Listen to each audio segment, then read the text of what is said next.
In this book we propose to study the most primitive and simplest religion currently known, to analyze it and attempt to explain it. We call a religious system the most primitive we have been able to observe when it fulfills the two following conditions: first, when it is found in societies whose organization is of the utmost simplicity, and second, when it can be explained without introducing any element borrowed from an earlier religion. We shall do our best to describe the interrelated components of this system with the precision and accuracy of an ethnographer or a historian. But our task will not be limited to this. Sociology sets for itself problems other than those posed by history or ethnography. It pursues knowledge of the earlier forms of civilization not only to know them and reconstruct them, but, like all positive science, its goal is first and foremost to explain a current reality, something close to us and consequently capable of affecting our ideas and actions. This reality is man, more specifically man today. Indeed, knowing him well is a matter of some urgency. We shall not study a very archaic religion, then, just for the pleasure of recounting its oddities and singularities. We have made it the subject of our study because it seems most likely to yield an understanding of the religious nature of man, by showing us an essential and permanent aspect of humanity.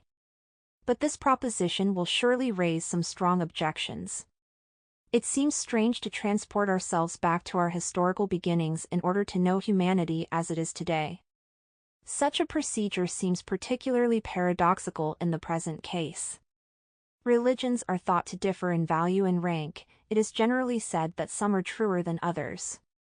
The highest forms of religious thought cannot, it seems, be compared to the lowest without degrading the former to the level of the latter. After all, if we claim that the crude cults of the Australian tribes can help us understand Christianity, for example, does this not suggest that they both issue from the same mentality, that Christianity consists of the same superstitions and rests on the same errors? This is how the theoretical importance sometimes ascribed to primitive religions has come to be the sign of a systematic hostility toward religion, which, by prejudging the results of research, contaminates them in advance. We have no intention here of trying to determine whether there are scholars who have deserved this reproach, and who have used the history and ethnography of religion as a weapon against religion. It's £1 in any case. A sociologist of religion would not hold such a view. It is a basic postulate of sociology that a human institution cannot rest on error and falsehood, or it could not endure. If it were not based on the nature of things, it would have met with resistance from those very things and could not have prevailed. When we approach the study of primitive religions, then, it is with the certainty that they are rooted in reality and are an expression of it. We shall see this principle continually reasserted in the course of the analyses and discussions that follow. Our complaint against the schools from which we have diverged is precisely that they have misunderstood this principle. When we regard the formulas literally, of course, these religious beliefs and practices seem at times disconcerting, and we may be tempted to see them as fundamentally aberrant. But we must reach beneath the symbol to the reality it embodies and which gives it its true meaning. The most barbarous or bizarre rituals and the strangest myths translate some human need, some aspect of life, whether individual or social. The reasons the believer uses to justify them may be, and generally are, mistaken. Nonetheless, the true reasons exist, and it is the business of science to discover them. In reality, then, there are no false religions. All are true in their fashion, all respond, if in different ways, to the given conditions of human existence. It is not impossible, of course, to rank them in some sort of hierarchical order. Some can be called superior to others in the sense that they stimulate higher mental functions, that they are richer in ideas and feelings, that they involve more concepts, with fewer sensations and images, and that their systematic arrangement, the elementary forms of religious life 5, is more intelligent. But as real as this greater complexity and abstraction may be, it is not sufficient to place the corresponding religions in separate categories. All are equally religions, just as all living beings are equally alive, from the humblest unicellular organism to man. We turn to primitive religions, then, not with the ulterior motive of depreciating religion in general, for these religions are no less worthy than others. They answer the same needs, they play the same role, they issue from the same causes. They can effectively serve, as a result, to show the nature of religious life and consequentially to resolve the problem we have set for ourselves. But why grant them a special prerogative? Why distinguish them from all others as our subject of study? Solely for methodological reasons. First of all, we can achieve an understanding of the most recent religions only by following the way they developed historically. History is, indeed, the only method of explanatory analysis that can be applied to them. It alone allows us to dissolve an institution into its constituent elements, showing us their birth in time, one after the other. Furthermore, by situating each one within the context in which it arose, this method gives us the only way we have of determining its original cause. Whenever we try to explain something human viewed at a particular moment in time, whether a religious belief, a moral law, a legal precept, an aesthetic practice, or an economic system, we must begin by returning to its simplest and most primitive form. We must try to discover the qualities that define it at this period of its existence, and then show how it gradually developed, grew more complex, and became what it is at the moment under scrutiny. Now, it is easy to imagine how crucial it is to determine the point of departure for this series of progressive explanations. A Cartesian principle has it that the first link plays a major role in the chain of scientific truths. Of course, the science of religion can hardly be based on a notion elaborated in the Cartesian manner, a logical concept, a pure possibility constructed only by the powers of mind. We must find a concrete reality that historical and ethnographic observation alone can reveal to us. But if this crucial conception must be arrived at by non-Cartesian methods, it is certain nonetheless to have a considerable influence on all the propositions that follow from this science. Biological evolution was conceived of quite the elementary forms of religious life differently from the moment we knew of the existence of unicellular organisms. Similarly, religious facts are explained differently when the source of their evolution is viewed as naturism as opposed to animism or some other religious form. Even the most specialized scholars must choose among these hypotheses for their inspiration if they want to understand the facts they are analyzing, or else limit themselves to pure erudition. Like it or not, the questions they ask take the following form: what has caused naturism or animism to develop a particular feature, to be enriched or impoverished in a particular way? Since taking sides in this initial problem is unavoidable, and since the solution provided is bound to affect the science as a whole, it is best dealt with at the outset. And this is what we propose to do. Besides, apart from these indirect repercussions, the study of primitive religions has an immediate interest of the greatest importance. It is indeed useful to know what a particular religion is about, yet it is far more important to discover what religion is in general. This is the problem that from time immemorial has piqued the curiosity of philosophers, and not without reason, it interests all of humanity. Unfortunately, the method philosophers ordinarily use to solve it is purely dialectical. They confine themselves to analyzing their idea of religion, and simply illustrate the results of this mental analysis with examples borrowed from religions that best embody their model. While this method must be discarded, the problem of defining religion remains, and philosophy's great service has been to prevent it from being settled by the disdain of specialists. Now, it can be approached in other ways. Since all religions are comparable, all species of the same genus, they all share certain essential elements. By this we do not mean only the external and visible features they all display, which allow a provisional definition of religion at the beginning of research.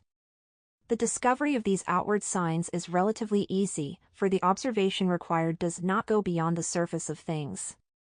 But these external resemblances suggest deeper ones.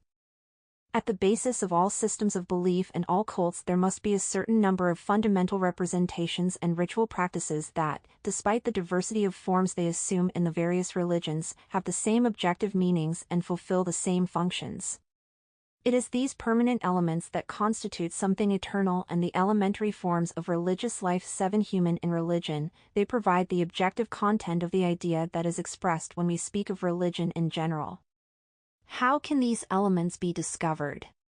Certainly not by observing complex religions that appear late in history.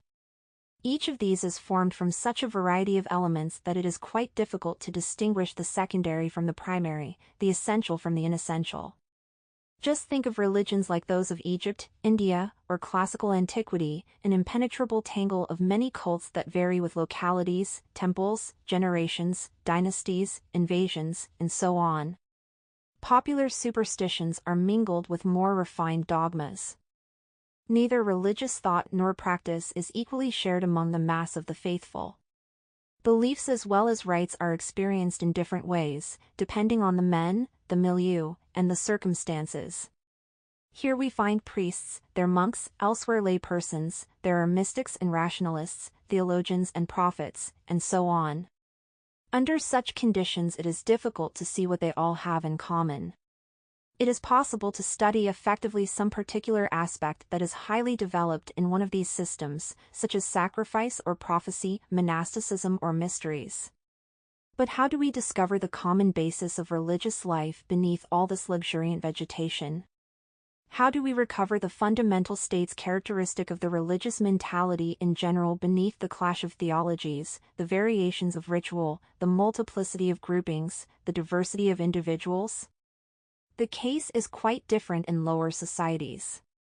The lesser development of individuals, the smaller group, the homogeneity of external circumstances all contribute to reducing differences and variations to a minimum.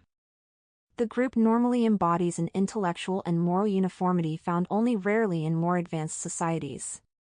Everything is common to all. Movements are stereotypical, everyone executes the same ones in the same circumstances, this conformity of conduct merely translates a conformity of thought. Since all conscious minds are drawn along in the same current, the individual type almost overlaps with the general type. While everything is uniform, everything is simple. There is nothing as unpolished as those myths composed of a single theme endlessly repeated, or those rites consisting of a small number of gestures performed over and over again. The popular or priestly imagination has had neither the time nor the means to refine and transform the primary material of ideas and religious practices. This primary material can therefore be observed with little effort. The inessential, the secondary, the extraneous have not yet concealed the main line of development. Everything is reduced to what is indispensable, to the minimal requirements of religion. But what is indispensable is also fundamental, and therefore crucial for us to know. Primitive civilizations, then, are privileged cases because they are simple cases. This is why, among all orders of facts, the observations of ethnographers have often been veritable revelations that have renewed the study of human institutions. Before the middle of the 19th century, for example, people were convinced that the father was the essential element of the family, a familial organization that did not hinge on the power of the father was inconceivable. Bachoffin's discovery overturned this old idea.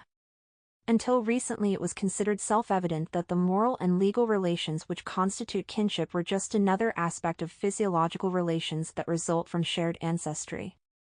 Bachofen and his successors MacLennan, Morgan, and many others were still under the influence of this preconception. Since we have come to know the nature of the primitive clan, however, we know that, on the contrary, kinship cannot be defined by common bloodline. To come back to religions, the exclusive contemplation of the religious forms most familiar to us led to the long-held belief that the notion of God was characteristic of everything religious. Now, the religion that we will study below is for the most part a stranger to any idea of divinity. The forces to which its rites are addressed are very different from those central to our modern religions, and yet they will help us to understand these better. Nothing is more unwarranted, then, than the disdain with which too many historians still regard the work of ethnographers. The fact of the matter is that ethnography has often spurred the most fertile revolutions in the various branches of sociology.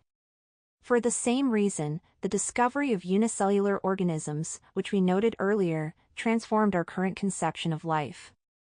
As with such simple creatures, when life is reduced to its essential features, those features are hard to miss. Primitive religions not only allow us to separate the constituent elements of religion, but they also have the great advantage of helping us to explain it. Because the facts are simpler, the connections between the facts are also more apparent. The reasons people give to explain their actions to themselves have not yet been refined and rarefied by informed reflection. They are closer and more related to the motives that have actually caused those actions. To understand a delirium and treat it properly, the doctor needs to know its origin. This event is much more easily discerned when the delirium can be observed soon after it has begun. And the more developed the illness, the more it recedes from sight. All sorts of interpretations have intervened that tend to repress the original state into the unconscious and replace it with others, often making the original difficult to find. The distance between a systematized delirium and the first impressions that gave rise to it is often considerable. The same is true for religious thought. As it progresses historically, the causes that called it into existence, though still exerting their influence, are now glimpsed only through a vast system of distorting interpretations. Popular mythologies and subtle theologies have done their work. They have superimposed very different feelings over the original feelings which they elaborate, allowing only a very imperfect view of their true nature. The psychological distance between cause and effect, between the apparent cause and the effective cause, has become greater and more difficult for the mind to span. The rest of this work will be an illustration and a proof of this methodological observation. We shall see how, in primitive religions, the religious phenomenon still bears the visible imprint of its origins. It would be more difficult for us to infer those origins by considering only more developed religions.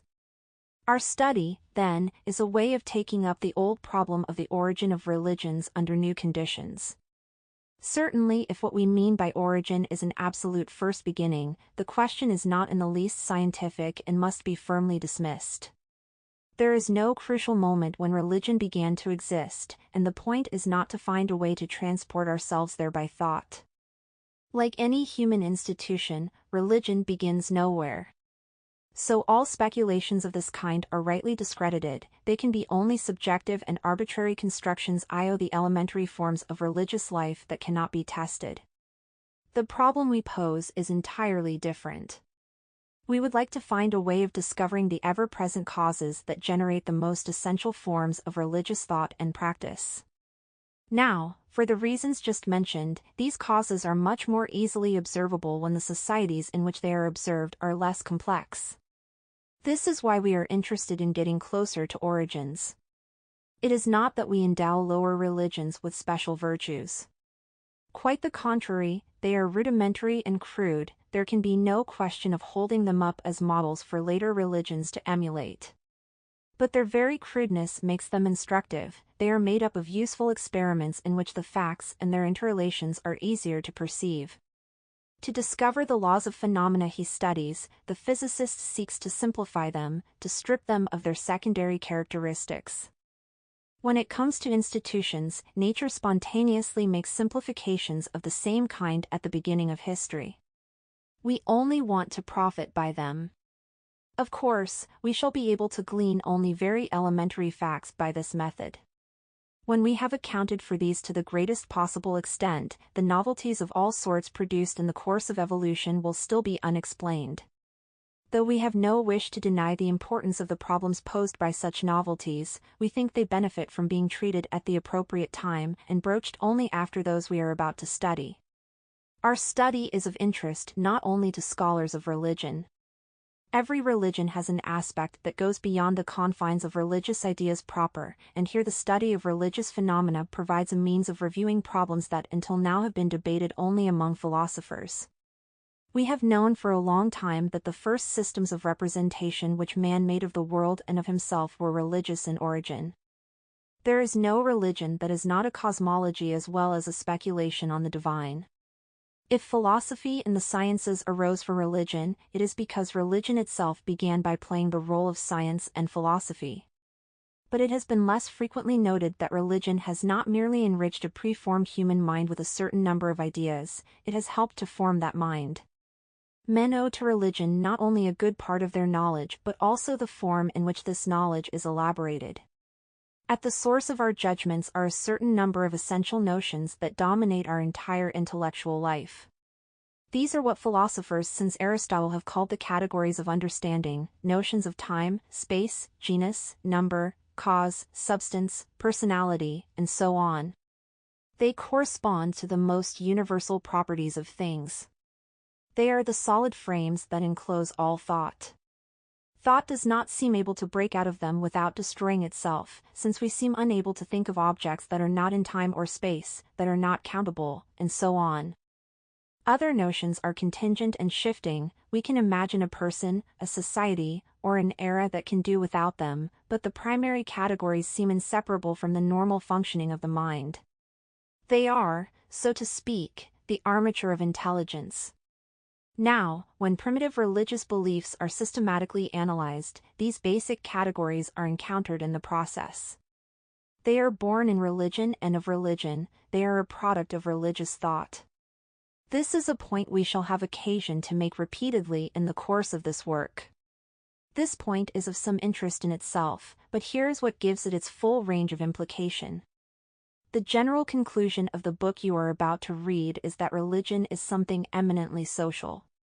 Religious representations are collective representations that express collective realities. Rituals are ways of acting that are generated only within assembled groups and are meant to stimulate and sustain or recreate certain mental states in these groups. But if these categories of thought have religious origins, they must participate in what is common to all religious phenomena. They too must be social things, the products of collective thought. At the very least, considering the present state of our knowledge of these matters, it is best to refrain from any radical and exclusive statements. It is legitimate to assume that these categories are rich in social elements.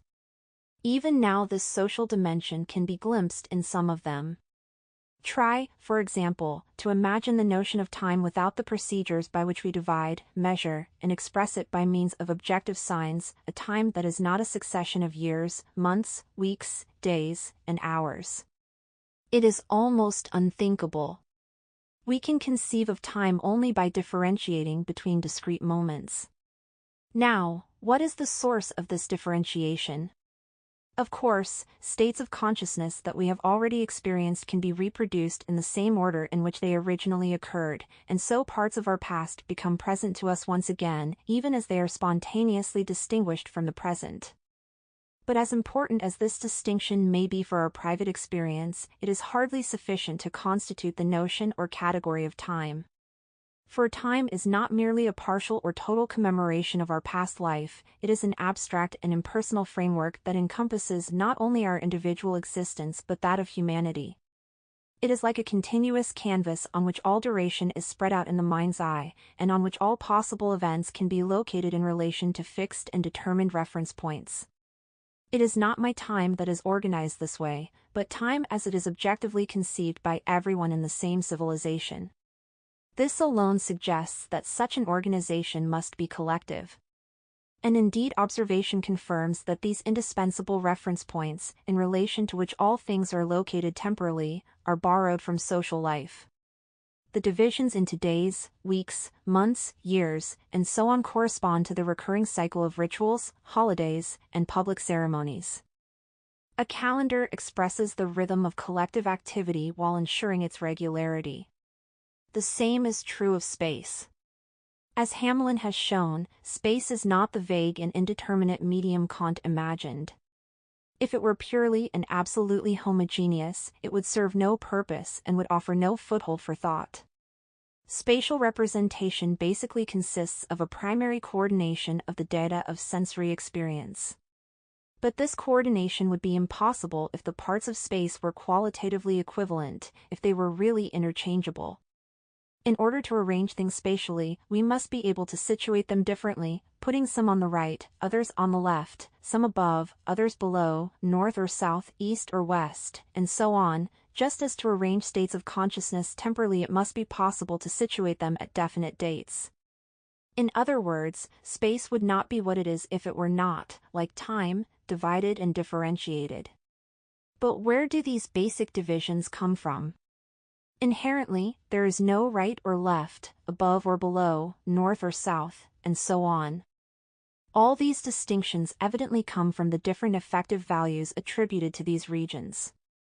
And since all people of the same civilization conceive of space in the same way, it is clear that these effective values and the distinctions that depend on them are also held in common. This implies, almost of necessity, that they are social in origin. Moreover, in some cases this social character is made manifest. There are societies in Australia and North America in which space is conceived in the form of a vast circle because the encampment itself is circular, and the spatial circle is divided just like a tribal circle and in its image. There are as many regions as there are clans in the tribe, and it is the place occupied by the clans inside the encampment that determines the orientation of the regions. Each region is defined by the totem of the clan to which it is assigned. Among the Zuni, for example, the pueblo consists of 7 sections. Each of these sections is made up of a group of clans that were once united, probably a single clan that was eventually subdivided. Now, space also consists of 7 regions, and each of these 7 sections of the world is intimately related to a section of the pueblo, in other words, to a group of clans. Thus, says Cushing, one division is considered to be in relation with the north, another represents the west, another the south. Each section of the pueblo has its characteristic symbolic color, and each region of space has exactly the same color that belongs to its corresponding section. Over time, the number of primary clans has varied, and the number of regions of space has varied in the same way. Thus, social organization has been the model for spatial organization, which is like a tracing of it. Far from being inherent in human nature in general, there is not even any distinction of right and left that is not, in all likelihood, the product of religious, hence collective, representations. Analogous proof concerning notions of genus, strength, personality, and efficacy will be found below. We may well ask whether even the notion of contradiction may not depend on social conditions. This seems probable because its hold on thought has varied according to epochs and societies. Today the principle of identity governs scientific thought, but there are vast systems of representation that have played a major role in the history of ideas in which this principle has no part. These systems are the mythologies, from the crudest to the most refined. In mythologies we forever encounter beings who simultaneously possess the most contradictory attributes, who are at once one and many, material and spiritual, who can be infinitely subdivided without losing anything essential. In mythology it is axiomatic that the part is equal to the whole. These historical variations of the rule that seems to govern our present logic prove that, far from being inscribed from time immemorial in man's mental makeup, the rule of non-contradiction depends, at least in part, on factors that are historical and consequently social. We do not know exactly what they are, but we can assume they. Once this hypothesis is accepted, the problem of knowledge is posed in new terms. Until now, 2 contrasting doctrines prevailed. For some, the categories of understanding cannot be derived from experience, they are logically prior to it and condition it. They are conceived as simple givens, irreducible and immanent in the human mind by virtue of its inherent makeup. This is why they are called a priori. For others, by contrast, these categories are constructed, made of bits and pieces, and it is the individual who forges this construction. But both solutions present serious difficulties. If we adopt the empiricist thesis, we must strip the categories of their characteristic properties. In fact, they are distinguished from all other knowledge by their universality and their necessity. They are the most general concepts that exist since they apply to everything that is real, and while they are not attached to any particular object, they are equally independent of any individual subject. They are the common ground where all minds meet. Moreover, minds necessarily meet there, since reason, which is none other than the whole set of fundamental categories, is invested with an authority we cannot evade at will. When we try to rebel against it, to free ourselves of some of these essential notions, we run into sharp resistance. So not only are these categories independent of us, they impose themselves on us. But the characteristics of empirical data are quite the opposite. A sensation, an image, is always attached to a definite object or to a collection of such objects, and expresses the momentary state of a particular consciousness. It is essentially individual and subjective. Besides, we are free to do as we like with representations that originate in this way. Of course, when our sensations are immediate, they impose themselves on us. But by rights we are their masters, free to conceive of them otherwise and to picture them in a different order from the one in which they were produced. Nothing binds us to them as long as considerations of another kind do not intervene. So we have two sorts of knowledge that are like opposite poles of intelligence. Under these conditions, to reduce reason to experience is to conjure it away, for the universality and necessity that characterize it are reduced to pure appearance, illusions that can be practically useful but correspond to nothing in things themselves. Consequently, all objective reality is removed from the logical life which these categories function to regulate and organize. Classical empiricism verges on irrationalism, and perhaps it should be labeled as such. Despite the meaning usually attached to labels, the a priorists are more respectful of the facts. Because they do not take it as self-evident that the categories are made of the same elements as our sentient representations, they are not bound systematically to impoverish them, emptying them of all real content and reducing them to mere verbal artifice.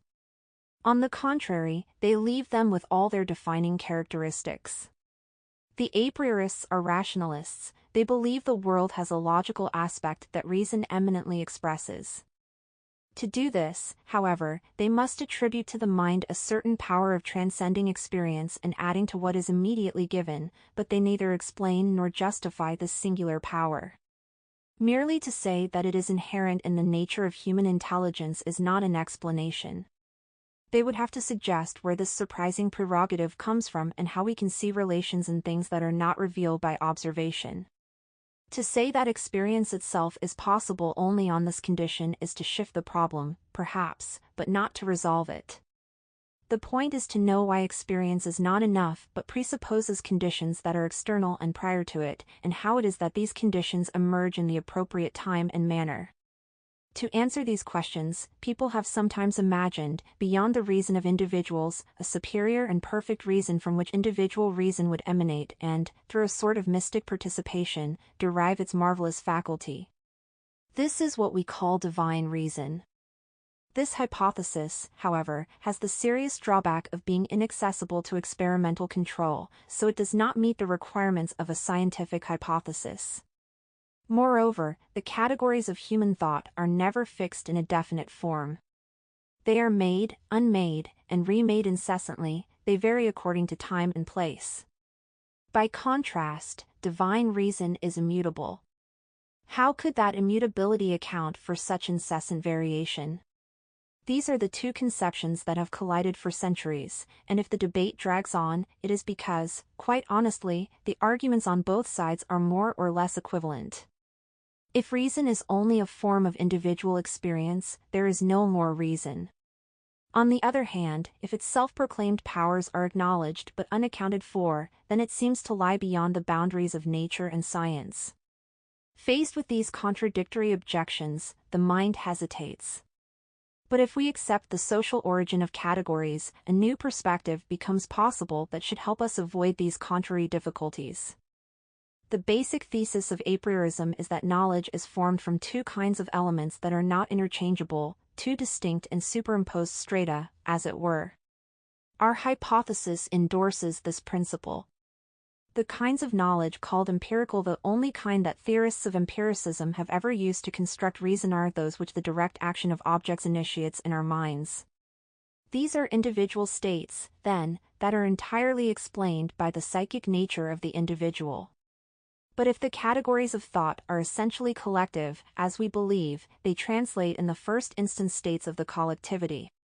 They depend on the way this collectivity is constituted and organized, on its morphology, its religious, moral, and economic institutions, and so on. The distance between these two kinds of representations, then, separates the individual from the social, and the second can no more be derived from the first than society can be derived from the individual, the whole from the part, the complex from the simple. Society is a reality sui generis. It has its own features which are not found, or not found in the same form, in the rest of the world.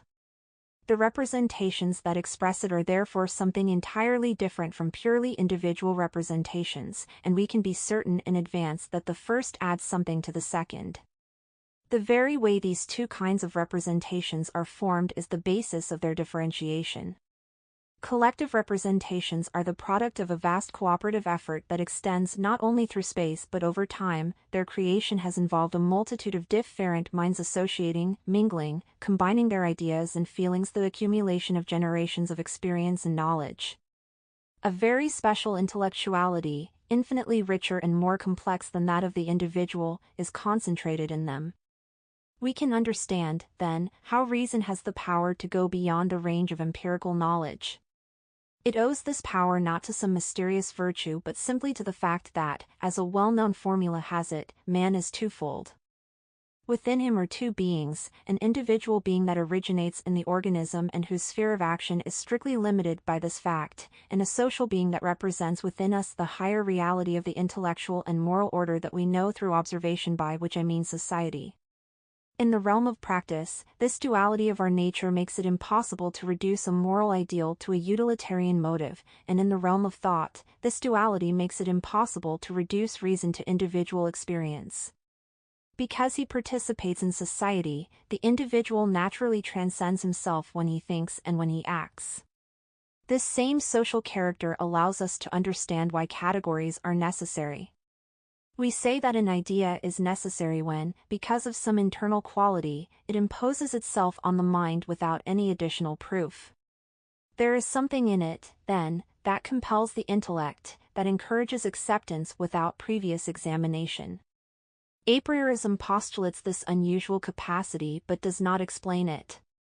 To say that the categories of understanding are necessary because they are indispensable to the functioning of thought is simply to repeat that they are necessary. But if their origins are as we have described, their ascendancy is no longer surprising. Indeed, they express the most general relations that exist between things, broader than all our other notions. They dominate every aspect of our intellectual life. If at any given moment men did not know homogeneous concept of time, space, causality, number, and so on, then any agreement between minds, and therefore all common life, would become impossible. So society cannot abandon these categories to the free will of particular individuals without abandoning itself. To live, society needs not only a degree of moral conformity but a minimum of logical conformity as well. Therefore, to prevent dissident views, it leans on its members with all the weight of its authority. What happens when a mind openly departs from these norms of all thought? Society no longer considers that mind human in the full sense of the word, and treats it accordingly. This is why when we try, even deep inside ourselves, to shake off these fundamental notions, we feel that we are not completely free, that something resists us, inside and outside. Outside us, it is opinion that judges us, but further, since society is also represented inside us, it sets itself against these revolutionary impulses from within. We have the feeling that if we abandon these constraints, our thoughts will cease to be truly human. This seems to be the origin of the very special authority inherent in reason that makes us confidently accept its suggestions. This is the authority of society coloring certain ways of thinking that are the indispensable conditions of all common action. So the necessity with which the categories of thought impose themselves on us is not merely the effect of simple habits whose yoke we might slip off with a little effort, nor is it a physical or metaphysical necessity, since these categories change according to time and place. It is a particular kind of moral necessity that is to intellectual life what moral obligation is to the will. But if categories at first translate only social states, does it not follow that they can be applied to the rest of nature only as metaphors? If their sole purpose is to express social things, they could be extended to other areas only by convention. Insofar as they serve us for thinking about the physical or biological world, they would only have the value of artificial symbols, practically useful perhaps, but with no connection to reality.